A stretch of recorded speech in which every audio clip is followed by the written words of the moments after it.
അസ്സലാമു അലൈക്കും വറഹ്മത്തുള്ളാഹി വബറകാതുഹു. പ്രിയപ്പെട്ട സഹോദരങ്ങളെ, സുഹൃത്തുക്കളെ, മീഡിയ ഫോക്കസിലേക്ക് ഏവർക്കും ഹൃദ്യമായ സ്വാഗതം. ഇന്നലെ ഒരു വാട്സപ്പ് ഗ്രൂപ്പിൽ SKSSFൻ്റെ ഒരു പ്രവർത്തകൻ ഒരു ലിങ്ക് കൊണ്ടിടുകയും എല്ലാവരോടും ഈ പ്രോഗ്രാം ഒന്ന് കാണണമെന്ന് ആഹ്വാനം ചെയ്യുകയും ചെയ്തു. അതിൻ്റെ തലേദിവസമൊക്കെ ഞങ്ങൾ അങ്ങോട്ടും ഇങ്ങോട്ടും പല ചർച്ചകളും കാര്യങ്ങളൊക്കെ നടത്തിയതിൻ്റെ അടിസ്ഥാനത്തിലായിരിക്കാം അദ്ദേഹം അങ്ങനെ അയച്ചത്. ഏതായാലും മൂപ്പർ അയച്ചതല്ലേ, നമുക്കൊന്ന് കണ്ടു നോക്കാമെന്ന രീതിയിൽ ഞാൻ ആ ലിങ്ക് ഓപ്പണാക്കി അങ്ങനെ ആ സംസാരത്തിൻ്റെ ഏതാനും ഭാഗങ്ങൾ കണ്ടു. SKSSF മോങ്ങം മേഖല സംഘടിപ്പിക്കുന്ന ആദർശ സമ്മേളനമാണ്. മൊറയൂർ വെച്ചാണ് ഈ സമ്മേളനം നടക്കുന്നത്. സമ്മേളനം ഉദ്ഘാടനം ചെയ്ത ഒരു തങ്ങളാണ്. പിന്നെ പല നേതാക്കന്മാരും സമ്മേളനമാണല്ലോ, സ്വാഭാവികമായും ഉണ്ടാകും. അങ്ങനെ പല നേതാക്കന്മാരുമുണ്ട്. അതിൽ മുഖ്യ പ്രഭാഷണം നടത്തിയത് അലവിദാരിമി കുഴിമണ്ണ എന്നറിയപ്പെടുന്ന ഒരു മുസ്ലിയാരാണ്. ക്ലിപ്പിംഗ് സഹിതമാണ് പ്രഭാഷണം. അയാളുടെ സംസാരത്തിൻ്റെ ഏറെക്കുറെ ഭാഗങ്ങളൊക്കെ ഞാൻ കേട്ടു. ഒരുപാട് തെറ്റിദ്ധരിപ്പിക്കലും കോട്ടിമാട്ടലും പിന്നെ അദ്ദേഹത്തിൻ്റേതായ കുറേ വാചക കസരത്തുമൊക്കെ ആയിട്ടുള്ള ഒരുതരം സംസാരം. അങ്ങനെയുള്ള ആ സംസാരത്തിൻ്റെ ഏതാണ്ട് അവസാന ഭാഗം എത്തുമ്പോൾ അദ്ദേഹം ഒരു പ്രഖ്യാപനം നടത്തുന്നുണ്ട്, ഒരു വിജയപ്രഖ്യാപനം. ഇവരുടെ സമ്മേളനങ്ങളും അതുപോലെ തന്നെ ആദർശ മുഖാമുഖങ്ങളും കാര്യങ്ങളുമൊക്കെ വലിയ രീതിയിൽ വിജയം കണ്ടിട്ടുണ്ട്. അതിനുള്ള ഒരു ഉദാഹരണം പറഞ്ഞുകൊണ്ട് ഞാനിവിടെ നിർത്തുകയാണ് എന്നൊക്കെ പറഞ്ഞുകൊണ്ട് അദ്ദേഹം ബഹുമാന്യ പണ്ഡിതൻ ഹുസൈൻ സലഫി ഉസ്താദിൻ്റെ പ്രഭാഷണത്തിൻ്റെ ഏതാനും ഭാഗങ്ങൾ കാണിച്ചുകൊണ്ട് പച്ചക്ക് കള്ളം പറഞ്ഞുകൊണ്ടാണ് അദ്ദേഹത്തിൻ്റെ പ്രഭാഷണത്തിൻ്റെ ലാസ്റ്റ് ഭാഗങ്ങൾ ഇങ്ങനെ പോകുന്നത്. പരലോക വിശ്വാസികളായ നമ്മൾ വിശ്വസിക്കുന്ന ഒരു വിഷയമാണ് പരലോകത്ത് എല്ലാവർക്കും സാക്ഷിയായിക്കൊണ്ട് മഹാനായ നമ്മുടെ നേതാവിനെ കൊണ്ടുവരപ്പെടും. പല പ്രവാചകന്മാരുമുണ്ട്. ആ പ്രവാചകന്മാരൊക്കെ അവരവരുടെ ആളുകൾക്ക് സാക്ഷിയായിക്കൊണ്ട് കൊണ്ടുവരപ്പെടുമ്പോൾ മഹാനായ നമ്മുടെ നേതാവിനെ മുഴുവൻ മനുഷ്യർക്കും സാക്ഷിയായിക്കൊണ്ട് പരലോകത്ത് കൊണ്ടുവരപ്പെടുമെന്നും ഉയർത്തെഴുന്നേൽപ്പിൻ്റെ നാളിൽ ആദ്യമായി ഭൂമിയിൽ നിന്ന് ഉയർത്തെഴുന്നേൽക്കുക മഹാനായ നമ്മുടെ നേതാവാണ് എന്നും അള്ളാഹുവിൻ്റെ അനുമതി പ്രകാരം ആദ്യമായി പരലോകത്ത് അള്ളാഹുവിൻ്റെ മുന്നിൽ ശുപാർശ പറയുന്നത് മഹാനായ നമ്മുടെ നേതാവ് മുത്ത് റസൂൽ കരീം സല്ലല്ലാഹു അലൈഹി വസല്ലമയാണ് എന്നുമൊക്കെ നമുക്കെല്ലാവർക്കും അറിയാവുന്ന വിഷയമാണ്. അങ്ങനെ ആ പ്രവാചകൻ്റെ ശുപാർശ ലഭിക്കണമെങ്കിൽ ഏറ്റവും മർമ്മപ്രധാനമായി നാം അറിഞ്ഞിരിക്കേണ്ടത് അയാൾ മുവഹിദായിരിക്കണം എന്നുള്ളതാണ്. അതുകൊണ്ട് തന്നെ പ്രവാചകൻ്റെ ശുപാർശ ലഭിക്കണമെങ്കിൽ നാം എങ്ങനെയൊക്കെ ആയിരിക്കണം എന്നുള്ളതിനെക്കുറിച്ചൊക്കെ വിശാലമായ പഠനങ്ങൾ നമ്മുടെ മുന്നിലുണ്ട്. അതുകൊണ്ട് തന്നെ നിരവധി കാര്യങ്ങൾ നമുക്കിതുമായി ബന്ധപ്പെട്ട് അറിയാവുന്നതുമാണ്. എന്നാൽ സഹോദരങ്ങളെ, ബഹുമാന്യനായ പണ്ഡിതൻ ഹുസൈൻ സലഫി അടക്കമുള്ള ഏതെങ്കിലും പണ്ഡിതന്മാർ ഈ കാലഘട്ടത്തിനിടയിൽ എപ്പോഴെങ്കിലും മഹാനായ നമ്മുടെ നേതാവ് പരലോകത്ത് ശുപാർശ പറയും എന്ന വിഷയത്തെ എതിർത്തുകൊണ്ട് സംസാരിക്കുകയോ അത്തരം വിശ്വാസങ്ങൾ ശിർക്കും കുഫറുമാണ് എന്നോ അതല്ലെങ്കിൽ അത്തരം വിശ്വാസങ്ങൾ അന്ധവിശ്വാസമാണ് എന്നോ അതല്ലെങ്കിൽ അത്തരം വിശ്വാസങ്ങൾ പിഴച്ച വിശ്വാസമാണ് എന്നോ അതല്ലെങ്കിൽ ഇങ്ങനെയുള്ള വിശ്വാസങ്ങൾ നമ്മൾ വെച്ചു പുലർത്തരുത് എന്നോ അവരുടെ പ്രഭാഷണങ്ങളിലോ അതല്ലെങ്കിൽ ലേഖനങ്ങളിലോ പറഞ്ഞതായി നിങ്ങൾ എവിടെയെങ്കിലും കണ്ടിട്ടുണ്ടോ? മറിച്ച് നമ്മളൊക്കെ കണ്ടതെന്താണ്? പരലോക വിശ്വാസവുമായി ബന്ധപ്പെട്ട് പറയപ്പെടുന്ന സ്ഥലങ്ങളിലൊക്കെ മഹാനായ നമ്മുടെ നേതാവിൻ്റെ ഈ ശുപാർശയെക്കുറിച്ചും അതുമായി ബന്ധപ്പെട്ടുള്ള മറ്റ് കാര്യങ്ങളെക്കുറിച്ചുമൊക്കെ സംസാരിക്കുന്ന ഒരുപാട് പ്രഭാഷണങ്ങളും അതുപോലെ തന്നെ ലേഖനങ്ങളുമൊക്കെയാണ്. എന്നാൽ ഇവിടെ കുഴിമണ്ണക്കാരൻ ദാരിമി മോങ്ങം മേഖല സംഘടിപ്പിച്ച ആദർശ സമ്മേളനത്തിൽ മൊറയൂരിൽ വന്ന് മോങ്ങിയത് ബഹുമാന്യനായ പണ്ഡിതൻ ഹുസൈൻ സലഫിയുടെ പ്രഭാഷണത്തിൻ്റെ ഏതാനും ഭാഗങ്ങൾ കാണിച്ചുകൊണ്ട് പച്ച കള്ളം പറഞ്ഞുകൊണ്ടാണ്. ഒരു ധാരണയുമില്ലാതെ മുന്നിലിരിക്കുന്ന കൗമിനെ പറ്റിച്ചുകൊണ്ട് അലവിദാരമി നടത്തിയ ആ സംസാരം നമുക്കൊന്ന് കേൾക്കാം. SKSSF നടത്തുന്ന ഈ ആദർശ പ്രസംഗം കൊണ്ട് എന്ത് നേട്ടമുണ്ടായി എന്ന് ചോദിച്ചാൽ ഒരൊറ്റ ഉദാഹരണം കൂടി പറഞ്ഞ് ഞാൻ അവസാനിപ്പിക്കുകയാണ്. ആദർശ പ്രഭാഷണം കേരളത്തിൻ്റെ എല്ലാ ഭാഗങ്ങളിലും മേഖലകൾ തോറും SKSSFിൻ്റെ ആദർശ സമ്മേളനങ്ങൾ നടന്നുകൊണ്ടിരിക്കുന്നു. അതുകൊണ്ടുണ്ടായ ഏറ്റവും വലിയൊരു നേട്ടം കൂടി ഞാൻ നിങ്ങളെ കേൾപ്പിക്കുകയാണ്. മുജാഹിദ് പ്രസ്ഥാനത്തിൻ്റെ പ്രഭാഷകന്മാരിൽ പ്രമുഖനായ ജനാബ് ഹുസൈൻ സലഫി പരസ്യമായിട്ട് കഴിഞ്ഞ ദിവസം പറഞ്ഞത് ഹബീബായ നബി തങ്ങളുടെ ശഫാഅത്ത് കിട്ടും, നബി തങ്ങൾ റെക്കമെൻഡ് ചെയ്യും, നാളെ മരിച്ചുപോയാൽ റസൂലുള്ളാഹിന്റെ ശഫാഅത്ത് കൊണ്ട് രക്ഷപ്പെടാൻ പറ്റും. ഇത്രയും കാലം നമ്മൾ പറഞ്ഞപ്പോൾ നമ്മളെ കുതിരാക്കിയവർ തിരിച്ചു പറയേണ്ട ഒരു സാഹചര്യം ഉണ്ടായതിൽ സംവാദങ്ങളും മുഖാമുഖങ്ങളും അതുകൊണ്ട് വലിയ നേട്ടങ്ങളുണ്ടായി എന്നൊരു സന്തോഷം കൂടി അറിയിക്കാണ് ഹുസൈൻ സലഫി പറയട്ടെ. മുന്നിലിരിക്കുന്ന കൗമിനോട് മുജാഹിദിൻ്റെ പ്രസംഗം കേൾക്കാൻ പാടില്ല, മുജാഹിദിനോട് സലാം പറയാൻ പാടില്ല, മുജാഹിദുകളുടെ ഒരു രീതിയിലെ ബന്ധം സ്ഥാപിക്കാൻ പാടില്ല എന്നൊക്കെ പ്രസംഗിക്കുകയും മുജാഹിദ് ഇങ്ങനെ പറയുന്നു, മുജാഹിദ് അങ്ങനെ പറയുന്നു എന്ന് പറഞ്ഞ് കുറേ കള്ളങ്ങൾ പറയുകയും ഒക്കെ ചെയ്ത് ശീലിച്ച മുസ്ലിയാർ ഇവിടെ ഒരു പച്ച നുണയാണ് പറയുന്നത്. പ്രവാചകൻ പരലോകത്ത് ശുപാർശ പറയും എന്ന വിഷയത്തിൽ മുജാഹിദുകൾ മാറ്റി പറഞ്ഞിരിക്കുന്നു. ഇത്രനാളും ഇവർ നിഷേധികളായിരുന്നു, ഇപ്പോൾ ഇതാ പരസ്യമായി ഹുസൈൻ സലഫി തന്നെ ഇത് പറയുന്നു എന്നൊക്കെ പറഞ്ഞുകൊണ്ടാണ് ഹുസൈൻ സലഫിയുടെ ക്ലിപ്പ് കാണിക്കുന്നത്. എന്നിട്ട് മൂപ്പര വക കുറേ വ്യാഖ്യാനങ്ങൾ നടത്തി പച്ചക്കളവുകൾ മുജാഹിദുകളുടെ പേരിൽ ആരോപിക്കുകയാണ് ചെയ്യുന്നത്. അവകാശവാദം കണ്ടില്ലേ നിങ്ങൾ? എന്താണ് ഇവർ സമ്മേളനം നടത്തിയത് കൊണ്ടും ഇവർ മുഖാമുഖങ്ങൾ നടത്തിയത് കൊണ്ടുകൊണ്ടായ നേട്ടമാണ് അത്ര. എന്ത് ഉളുപ്പ് എന്ന് പറയുന്ന സാധനം റഹ്മത്തുള്ള കാസിമി പണ്ട് ചോദിച്ചില്ലേ AP സമസ്തക്കാരോട്? അത് തന്നെയാണ് നിങ്ങളോട് തിരിച്ചു ചോദിക്കേണ്ടത്. ഉളുപ്പ് എന്ന് പറയുന്ന സംഭവം നിങ്ങൾക്കില്ലേ? ഇതിനു വേണ്ടിയാണോ നിങ്ങൾ ആദർശ സമ്മേളനം നടത്തുന്നത്? ഇതിനു വേണ്ടിയാണോ നിങ്ങൾ മുഖാമുഖം നടത്തുന്നത്? മുഖാമുഖം നടത്തിയാലും സംവാദം നടത്തിയാലും എന്ത് നടത്തിയാലും നിങ്ങൾക്ക് പരാജയം തന്നെയാണ് എപ്പോഴും ഉണ്ടാകാറുള്ളത്. ഒച്ചയും ബഹളവുമാക്കി പൊന്നാടയിട്ടുമൊക്കെ അണികളെ പൊട്ടനാക്കുക എന്നതിനപ്പുറം എന്ത് ആദർശമാണ് നിങ്ങൾ ഇതുവരെ സ്ഥാപിച്ചിട്ടുള്ളത്? ഇപ്പോൾ നിങ്ങൾ നടത്തുന്ന ആദർശ പ്രബോധനം എന്ന പേരിട്ട് കൊണ്ട് നടത്തുന്ന പ്രോഗ്രാമിൽ പോലും നിങ്ങളിവിടെ പച്ച നുണയാണ് പ്രചരിപ്പിക്കുന്നത്, പച്ച കള്ളങ്ങളാണ് പ്രചരിപ്പിക്കുന്നത്, ദുർവ്യാഖ്യാനമാണ് നടത്തുന്നത്. യഥാർത്ഥ അഹ്ലുസുന്നയുടെ എന്ത് ആദർശമാണ് നിങ്ങൾക്കുള്ളത്? ഒരു ആദർശവും നിങ്ങൾക്കില്ല. നിങ്ങൾക്ക് ശിർക്കും കുഫറും കലർന്ന ആദർശം മാത്രമാണ്. ബിദ്അത്തും ഖുറാഫാത്തിലും മുങ്ങിക്കിടക്കുന്ന ആദർശം മാത്രമാണ്. ശിർക്കിലേക്കും ഖുറാഫാത്തിലേക്കും മുസ്ലിം സമുദായത്തെ കൊണ്ടെത്തിച്ചുകൊണ്ട് അന്ധവിശ്വാസങ്ങളും അനാചാരങ്ങളും പ്രചരിപ്പിച്ച് ആത്മീയ ചൂഷണം നടത്തി തിന്നു കൊഴുക്കുന്നു എന്നതല്ലാതെ നിങ്ങൾക്ക് പരലോക വിശ്വാസം പോലും ഉണ്ടോ എന്ന് ന്യായമായി ഇവിടെ സംശയിക്കുകയാണ്. ഒരു ഉളുപ്പുമില്ലാതെ എതിർ പക്ഷത്തുള്ള ആളുകളുടെ പേരിൽ പച്ചക്കളവുകൾ, അവർ പറയാത്ത കാര്യങ്ങൾ അവരുടെ പേരിൽ വെച്ച് കെട്ടുക. ഇവിടെ അദ്ദേഹം ഹുസൈൻ സലഫിയുടെ ക്ലിപ്പ് കാണിച്ചുകൊണ്ട് സംസാരിക്കുന്ന ഭാഗങ്ങൾ നമുക്ക് കേൾക്കാം. അള്ളാന്റെ റസൂല് നാളെ പരലോകത്ത് റെക്കമെൻഡ് ചെയ്യുമെന്ന കാര്യത്തിൽ സംശയമില്ല. ഞങ്ങൾക്ക് പണ്ടേ സംശയമില്ല, ഞങ്ങൾക്കല്ലേ സംശയം ഉണ്ടെങ്കിൽ നിങ്ങളെ സംശയം തീർന്നതിൽ ഞങ്ങൾക്ക് വലിയ സന്തോഷമുണ്ട്. പക്ഷേ അതിനുവേണ്ടി അള്ളാനോടാണ് നമ്മൾ തേടേണ്ടത്. അങ്ങനെ തന്നെയാണ് നമ്മൾ തേടല്. അല്ലാഹുമ്മ റബ്ബ ഹാദിഹി ദഅവതി തമ്മ വസ്സലാത്തിൽ ഖായിമ ആതി മുഹമ്മദിനിൽ വസീലത വൽ ഫളീലത വദ്ദറജത റഫീഅത വബഅസുഹു മഖാമൻ മഹ്മൂദൻ അല്ലദീ വഅദതഹു വർസുഖ്നാ ശഫാഅതുഹു. ആ ശഫാഅത്ത് ചോദിക്കുമ്പോൾ തലക്കൽ റബ്ബനാ എന്ന് പറഞ്ഞിട്ട് തന്നെയാണ് തുടങ്ങുന്നത്. പടച്ചോനോട് തന്നെയാണ് ചോദിക്കുന്നത്. എന്താ മലക്കം മറിച്ചല്? അപ്പോൾ നിങ്ങളുടെ അശ്ശഫാഅത അബിലന എന്നൊക്കെ പറഞ്ഞുള്ള വരിയോ? അത് ആരോടാണ് ഖുറാഫി? ആരോടാണ് മുസ്ലിയാരെ? നിങ്ങൾ ആരെയാ കബളിപ്പിക്കുന്നത്? ഞാൻ അതിലേക്ക് വരുന്നുണ്ട്. നമുക്ക് ഇദ്ദേഹത്തിന്റെ സംസാരത്തിന്റെ ബാക്കി ഭാഗങ്ങൾ കൂടി കേൾക്കാം. അല്ലാഹുവേ, നിന്റെ റസൂലിന്റെ ശഫാഅത്ത് നീ ഞങ്ങൾക്ക് തരണം. അത് കിട്ടാനുള്ള വഴിയും അല്ലാഹുവിന്റെ റസൂല് പഠിപ്പിച്ചിട്ടുണ്ട്. അപ്പൊ ശഫാഅത്ത് ചോദിച്ചാൽ മാത്രം പോരാ, ആ ശഫാഅത്ത് കിട്ടാനുള്ള മാർഗം അള്ളാന്റെ റസൂല് പറഞ്ഞിട്ടുണ്ടല്ലോ. ഏതാണ് ആ മാർഗം? ബാങ്ക് വിളി കേൾക്കുമ്പോ നമ്മളൊക്കെ ബാങ്ക് വിളിക്കുന്നത് പോലെ വാചകങ്ങൾ ഏറ്റു പറയണം.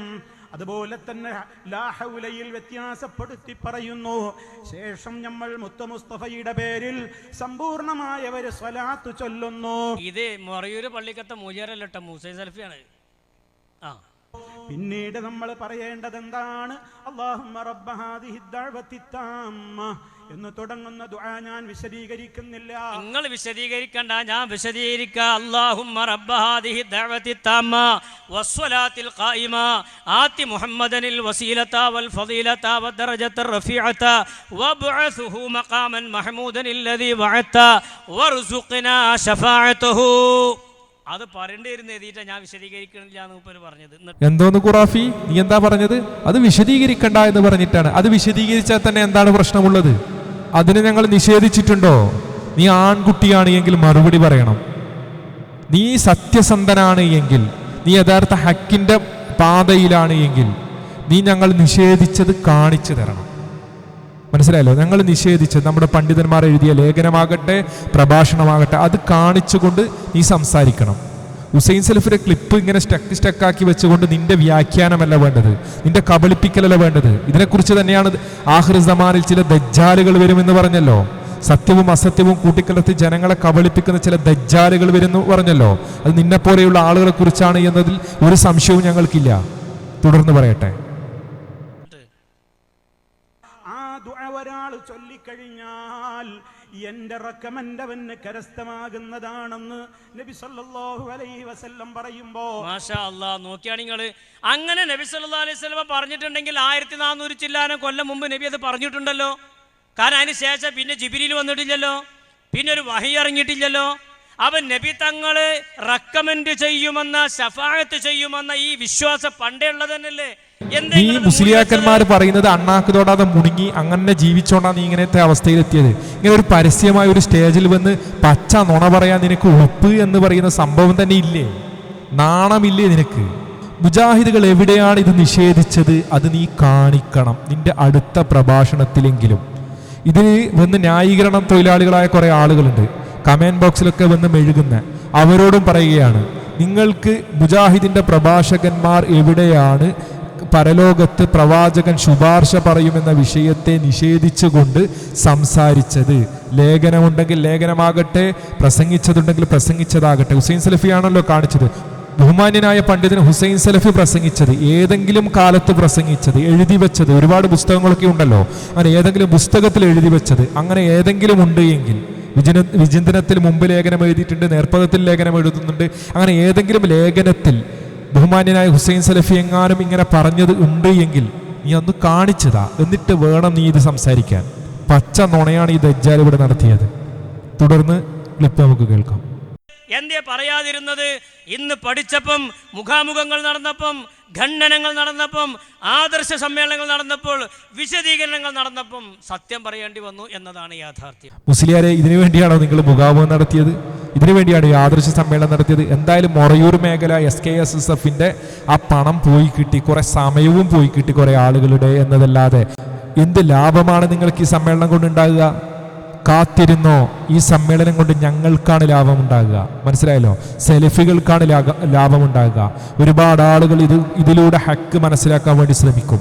ഈ പുരോഹിതൻ ഇവിടെ നടത്തിയത് വെറും കബളിപ്പിക്കലാണ് എന്ന് ഏത് അന്നം തിന്നുന്നവനും മനസ്സിലാകും. നിങ്ങളുടെ സമസ്തക്കാരായ ആളുകൾക്ക് ഇതൊക്കെ ബോധ്യപ്പെടും. മനസ്സിലായല്ലോ? ഇതിന് ഇൻഷാ അല്ലാഹ് നാട്ടിലുള്ള ആളുകൾ ആ രീതിയിലുള്ള പ്രോഗ്രാം സംഘടിപ്പിക്കുമെന്നാണ് ഞാൻ വിചാരിക്കുന്നത്.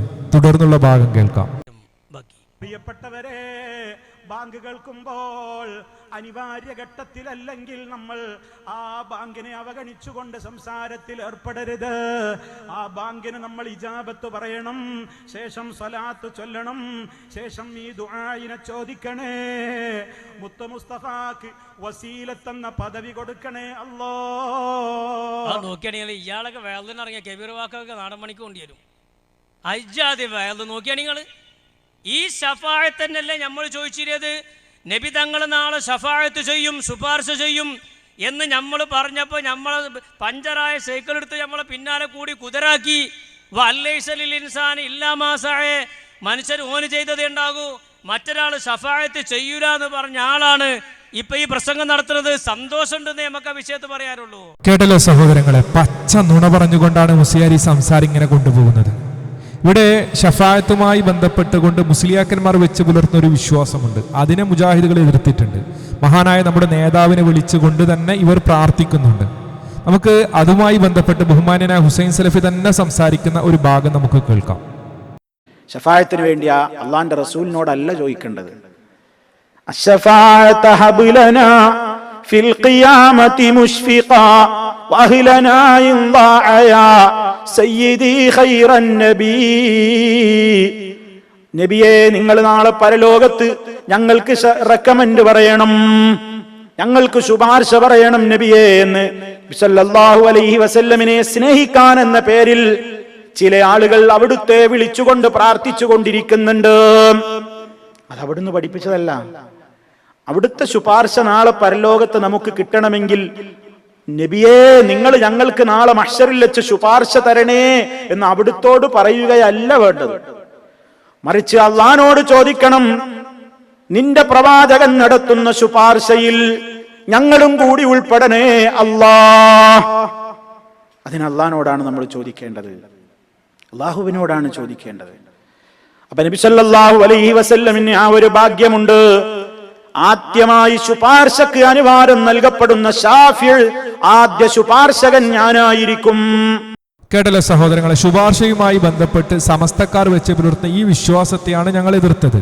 അതല്ലാതെ മഹാനായ നമ്മുടെ നേതാവ് മുത്ത് റസൂൽ കരീം സല്ലല്ലാഹു അലൈഹി വസല്ലമ പരലോകത്ത് മുവഹിദുകൾക്ക് വേണ്ടി ശുപാർശ പറയും എന്ന വിഷയമേ അല്ല. ഇവിടെ മുസ്ലിയാർ കബളിപ്പിക്കുകയാണ് ചെയ്തത്. ഇങ്ങനെ കബളിപ്പിക്കുന്ന ചില ആളുകളെ കുറിച്ച് നേരത്തെ ഞാൻ ദജ്ജാൽ എന്ന് പ്രയോഗം നടത്തിയത് കൊണ്ടാണ് പറയുന്നത്. ഇങ്ങനെ കബളിപ്പിക്കുന്ന ആളുകളെ കുറിച്ച് ഇയാൾ ഈ കുഴിമണ്ണക്കാരൻ EK സമസ്തയിലെ വായാടിയാണ് എങ്കിൽ AP സമസ്തയിലൊരു വായാടിയുണ്ട്, അതന്നെ ആള് വഹാബ് സഖാഫി. അദ്ദേഹം ഇതിനെക്കുറിച്ച് പറയുന്ന ഒരു ഭാഗമുണ്ട്, ഈ പറയുന്ന ദജ്ജാലിനെ കുറിച്ച് പറയുന്നത്. അത് പറയുമ്പോൾ നിങ്ങൾക്ക് കൃത്യമായി മനസ്സിലാകും ഈ പറയുന്ന കുഴിമണ്ണക്കാരൻ ആ ദജ്ജാലുകളുടെ കൂട്ടത്തിലല്ലേ പെടുക എന്ന്. നിങ്ങൾക്കതും കൂടി ഒന്ന് കേൾക്കാം.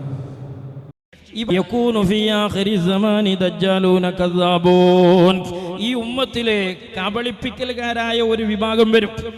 നിലവിലുള്ളോലല്ല, നിലവിലുള്ള ഒന്നിലേക്ക് മറ്റൊരു കരിഞ്ചന്ത വരുന്നതിനെ കുറിച്ചാണ് അള്ളാന്റെ റസൂല് പറയുന്നത്. അവരാരാണ്? നല്ല നുണ പറയുന്ന കക്ഷികളാണ്. പിന്നെ ആരാണ്? ദജ്ജാലൂൻ, അവർ ജനങ്ങളെ കബളിപ്പിക്കുന്നവരാണ്. ആയത്തോതി കബളിപ്പിക്കും, ഹദീസ് ഓതിയിട്ട് കബളിപ്പിക്കും, ഇമാമുമാരുടെ ഗ്രന്ഥങ്ങൾ വെച്ച് കബളിപ്പിക്കും. അപ്പോൾ സഹോദരങ്ങളെ മനസ്സിലായല്ലോ, ഇത് നമ്മുടെ മുസ്ലിയാരുടെ മറ്റേ നേരത്തെ സംസാരിച്ച ആ പ്രഭാഷണമുണ്ടല്ലോ, കുഴിമണ്ണക്കാരൻ്റെ പ്രഭാഷണം, അതിൻ്റെ ഏതാനും ഭാഗങ്ങൾ കൂടിയുണ്ട്. അദ്ദേഹം ഇതിനെ വൈൻഡപ്പ് ചെയ്യാൻ വേണ്ടി പോകുന്ന ഒരു ഭാഗമുണ്ട്, അതിലേക്ക് കൂടി നമുക്കൊന്ന് കടക്കാം. അത്യുന്നതമായ സ്തുത്യർഹമായ മഖാമുൻ മഹ്മൂദ് എന്ന് പറയുന്ന പദവിയിലേക്ക് അവിടുത്തെ നാളെ മഹ്ശറിൽ നീ നിയോഗിക്കണേ അല്ലാ എന്നിങ്ങനെ നബി സല്ലല്ലാഹു അലൈഹി വസല്ലമിന് വേണ്ടിയുള്ള ദുആയാണ് ബാങ്കിന്റെ ശേഷം നടക്കുന്നത്. ആ ബാങ്കിന്റെ ശേഷമുള്ള ദുആ പതിവാക്കിയാൽ ശഫാഅത്ത് കിട്ടും. അപ്പൊ അതുകൊണ്ട് നമുക്ക് പറയാനുള്ളത്, അടിസ്ഥാനപരമായ വിശ്വാസത്തിൽ തർക്കങ്ങൾ വേണ്ട. പാരമ്പര്യമായ വിശ്വാസം അനുസരിച്ച് നടക്കുക, മുൻഗാമികൾ പഠിപ്പിച്ചത് കൊണ്ട് നടക്കുക. സൗകര്യത്തിന് വേണ്ടി അതൊക്കെ സൗകര്യത്തിന് വേണ്ടി മാറ്റിത്തിരുത്തലുകൾ നടത്താതിരിക്കുക. പരിശുദ്ധ ഖുർആനിന്റെ ആയത്തിന്റെ മുഫസ്സിരീങ്ങൾ കൊടുത്ത വ്യാഖ്യാനം കൊടുക്കുക. യുളില്ലു ബിഹി കസീറൻ വയഹ്ദി ബിഹി കസീറാ, അങ്ങനെ ഖുർആൻ പറഞ്ഞത്. യുളില്ലു ബിഹി കസീറാ, ആദ്യം ഖുർആൻ പറഞ്ഞ എന്താ? ഖുർആനെ ദുർവ്യാഖ്യാനിച്ചാണ് കുറെ ആൾക്കാർ പഴച്ചു പോകും. വയഹ്ദി ബിഹി കസീറാ എന്ന് രണ്ടാമതാ പറഞ്ഞത്. അപ്പൊ അതുകൊണ്ട് പരിശുദ്ധമായ ഖുർആനെ കൃത്യമായി വ്യാഖ്യാനിക്കുക. മുഫസ്സിരീങ്ങൾ പറഞ്ഞതുപോലെ, മുൻഗാമികൾ വ്യാഖ്യാനിച്ചതുപോലെ വ്യാഖ്യാനിക്കുക. ഹദീസുകൾക്ക് മുൻഗാമികൾ കൊടുത്ത് വ്യാഖ്യാനങ്ങൾ നൽകുക. സംഘടനാപരമായ വൈരാഗ്യത്തിന്റെ പേരിൽ ലാ ഇലാഹ ഇല്ലല്ലാഹ് വിശ്വസിച്ച മുഅ്മിനീങ്ങളെ മുശ്രിക്കാക്കാതിരിക്കുക. സുന്നത്ത് ജമാഅത്തിന്റെ മാർഗം ഋജുവാണെന്ന് മനസ്സിലാക്കി യഥാർത്ഥ മാർഗത്തിലേക്ക് തിരിച്ചു വരിക. കൊല്ലങ്ങൾക്കനുസരിച്ച് മാറിക്കൊണ്ടിരിക്കുന്ന തൗഹീദിന്റെ നിർവചനത്തിൽപ്പെടാതെ, അതുപോലെ തന്നെ ഭരണഘടനയിൽ പെടാതെ. കേട്ടല്ലോ, ഇതാണ് വേശ്യയുടെ ചാരിത്ര പ്രസംഗം എന്നൊക്കെ പറയുന്നത്. ഉടുക്കാനും പുതക്കാനും മാത്രം ശിർക്കും ഖുറാഫാത്തും പ്രചരിപ്പിക്കുകയും അള്ളാഹുവിന്റെ ആയത്ത് അതിനുവേണ്ടി പച്ചക്ക് ദുർവ്യാഖ്യാനിക്കുകയും പ്രവാചകന്റെ ഹദീസ് പച്ചക്ക് ദുർവ്യാഖ്യാനിക്കുകയും അഹ്ലുസുന്നയുടെ പണ്ഡിതന്മാരുടെ കിതാബുകൾ ദുർവ്യാഖ്യാനിക്കുകയും ഒക്കെ ചെയ്യുന്ന കുബൂരി പാതിരിയിൽ നിന്നാണ് നമ്മളിത് കേൾക്കുന്നത്. യഥാർത്ഥ ഹക്കിലേക്ക് വരണം പോലും, യഥാർത്ഥ യാഥാർത്ഥ്യങ്ങളിലേക്ക് വരണം പോലും, യഥാർത്ഥ തൗഹീദിലേക്ക് വരണം പോലും, അള്ളാന്റെ ആയത്ത് ദുർവ്യാഖ്യാനിക്കരുത് പോലും, ഹദീസുകൾ ദുർവ്യാഖ്യാനിക്കരുത് പോലും, മുഫസ്സിരീങ്ങൾ കൊടുത്ത മുഹദ്ദിസീങ്ങൾ കൊടുത്ത ആശയത്തിലേക്ക് വരണം പോലും. എന്നിട്ടോ ഈ മുസ്ലിയാക്കന്മാർ എവിടെയായുള്ളത്? മരിച്ചുപോയ മഹാന്മാരെ വിളിച്ചു പ്രാർത്ഥിക്കാൻ വേണ്ടി അള്ളാന്റെ ആയത്ത് പച്ചക്ക് ദുർവ്യാഖ്യാനിച്ചവർ, പ്രവാചകന്റെ ബർത്ത്ഡേ ആഘോഷിക്കാൻ അള്ളാന്റെ ആയത്ത് പച്ചക്ക് ദുർവ്യാഖ്യാനിച്ചവർ, ഹദീസുകൾ ദുർവ്യാഖ്യാനിച്ചവർ, അങ്ങനെ എന്തിനൊക്കെയുണ്ടോ അതിനൊക്കെ ഇവർ ആയത്തും ഹദീസും ദുർവ്യാഖ്യാനിക്കുക. പ്രവാചകന്റെ പേരിൽ പോലും പച്ചക്കളവുകൾ പ്രചരിപ്പിക്കുക, അഹ്ലുസുന്നയുടെ പണ്ഡിതന്മാരുടെ പേരിൽ പച്ചക്കളവുകൾ പ്രചരിപ്പിക്കുക, അവർ ചിന്തിച്ചിട്ട് പോലും ഇല്ലാത്ത ആശയങ്ങൾ അവരുടെ പേരിൽ വെച്ച് കെട്ടുക എന്ന് തുടങ്ങിയ കലാപരിപാടികൾ നടത്തുന്ന ഒരു കുബൂരി പാദ്രിയിൽ നിന്ന് ഇത്തരത്തിലുള്ള ഒരു സംസാരം വരുന്നത്. പിന്നെ വേശ്യയുടെ ചാരിത്ര പ്രസംഗം എന്നല്ലാതെ പിന്നെ എന്താണ് ഇതിനെക്കുറിച്ച് പറയുക? നിങ്ങൾ നടത്തിയ ഈ ആദർശ സമ്മേളനത്തിൽ അല്പമെങ്കിലും സത്യസന്ധതയുണ്ട് എങ്കിൽ സകല സമസ്ത EK വിഭാഗത്തിന്റെ ആളുകളോടും തന്നെയാണ് പറയുന്നത്. അല്പമെങ്കിലും സത്യസന്ധതയുണ്ട് എങ്കിൽ മുജാഹിദിന്റെ പണ്ഡിതന്മാരായ ഏതെങ്കിലും ഒരു പണ്ഡിതൻ, ഇപ്പോൾ ഇവിടെ കാണിച്ചത് ഹുസൈൻ സലഫി ആയതുകൊണ്ട് ഹുസൈൻ സലഫിയുടെ മുൻകഴിഞ്ഞ ഏതെങ്കിലും ഒരു പ്രഭാഷണത്തിലോ അതല്ലെങ്കിൽ അദ്ദേഹത്തിൻ്റെ ഒരുപാട് പുസ്തകങ്ങളുണ്ട്, ഒരുപാട് ലേഖനങ്ങളുണ്ട്, വിചിന്തനം, അതുപോലെ തന്നെ യുവപദം എന്നൊക്കെ പറഞ്ഞു വരുന്ന വാരികയിലൊക്കെ അദ്ദേഹത്തിൻ്റെ ഒരുപാട് ലേഖനങ്ങളുണ്ട്. അങ്ങനെ എവിടെയെങ്കിലും ഏതെങ്കിലും ഭാഗത്ത് പരലോകത്ത് പ്രവാചകൻ ശുപാർശ പറയില്ല, അങ്ങനെ ഒരു വിശ്വാസം നമുക്ക് പാടില്ല എന്നൊക്കെ എഴുതി വെച്ചത് കാണിച്ചാൽ നിങ്ങൾ പറയുന്ന പണി ഞങ്ങൾ എടുക്കും. മനസ്സിലായല്ലോ? പച്ച നുണയും പറഞ്ഞ് ഉറപ്പില്ലാതെ ഇങ്ങനെ വായിട്ടലക്കാൻ വേണ്ടി കുബൂരി പാദ്രിമാർ രംഗത്തിറങ്ങുന്നു. ആദർശത്തെ ആദർശം കൊണ്ടാണ് നേരിടേണ്ടത് ബായി, അതല്ലാതെ ആരോപണം പറഞ്ഞിട്ടല്ല. സഹോദരങ്ങളെ, കാര്യങ്ങൾ മനസ്സിലാക്കാൻ വേണ്ടി നമ്മൾ ശ്രമിക്കണം. അന്ധമായി കുബൂരി പാദ്രിമാരുടെ പിന്നാലെ പോകുന്നത് നമ്മൾ നിർത്തണം. ജനങ്ങളെ കബളിപ്പിക്കുകയാണ് ഈ പുരോഹിതന്മാർ ചെയ്യുന്നത്. ഇതിലൂടെ നിങ്ങളുടെ പരലോകമാണ് നിങ്ങൾക്ക് നഷ്ടപ്പെടുന്നത്. നിങ്ങൾ അന്ധവിശ്വാസത്തിലേക്കും അനാചാരത്തിലേക്കും മുസ്ലിയാക്കന്മാർ കൊണ്ടെത്തിക്കുന്നത് അവരുടെ ഉദരപൂരണത്തിന് വേണ്ടിയാണ്, ആമാശയം വീർപ്പിക്കാൻ വേണ്ടിയാണ്. ഇവർ നടത്തുന്ന സമ്മേളനമായിക്കോട്ടെ, മുഖാമുഖമായിക്കോട്ടെ, ഇവർ നടത്തുന്ന മറ്റ് പ്രോഗ്രാം വയലുകളൊക്കെ ആയിക്കോട്ടെ, ഒക്കെയും അതിനൊരു ലക്ഷ്യമുണ്ട്. അതൊക്കെ അവരുടെ നിലനിൽപ്പ് മാത്രമാണ്, സാമ്പത്തിക ചൂഷണം മാത്രമാണ്, ആളുകളെ പറ്റിക്കൽ മാത്രമാണ്, ജനങ്ങളെ കബളിപ്പിക്കുക എന്ന ലക്ഷ്യം മാത്രമാണ്. അതിനപ്പുറം ഇവർക്ക് ദീനുമായി ഒരു പുലബന്ധം പോലുമില്ല എന്നുള്ളത് പച്ചയായ യാഥാർത്ഥ്യമാണ്. അല്ലായെങ്കിൽ ഇവരിത് തെളിയിക്കട്ടെ. സഹോദരങ്ങളെ, കാര്യങ്ങൾ മനസ്സിലാക്കുവാൻ നമ്മളിൽ നിന്ന് ശ്രമമുണ്ടാകണം. അള്ളാഹു സത്യം സത്യമായി മനസ്സിലാക്കുവാനും അതനുസരിച്ച് പ്രവർത്തിക്കുവാനും തൗഫീഖ് നൽകുമാറാകട്ടെ. നമുക്ക് മറ്റൊരു വിഷയവുമായി വീണ്ടും കാണാം ഇൻഷാ അല്ലാഹ്. ഈ ചാനൽ ഇതുവരെ സബ്സ്ക്രൈബ് ചെയ്യാത്ത ആളുകളാണ് എങ്കിൽ നിങ്ങൾ സബ്സ്ക്രൈബ് ചെയ്യുക, തൊട്ടടുത്തുള്ള ബെൽ ബട്ടൺ പ്രസ് ചെയ്യുക. അങ്ങനെ ചെയ്യുകയാണ് എങ്കിൽ ഞങ്ങൾ ഇറക്കുന്ന വീഡിയോകൾ നിങ്ങൾക്ക് പെട്ടെന്ന് തന്നെ നോട്ടിഫിക്കേഷനായി ലഭിക്കുന്നതായിരിക്കും ഇൻഷാ അല്ലാഹ്. അസ്സലാമു അലൈക്കും വറഹ്മത്തുള്ളാഹി വബറകാതുഹു.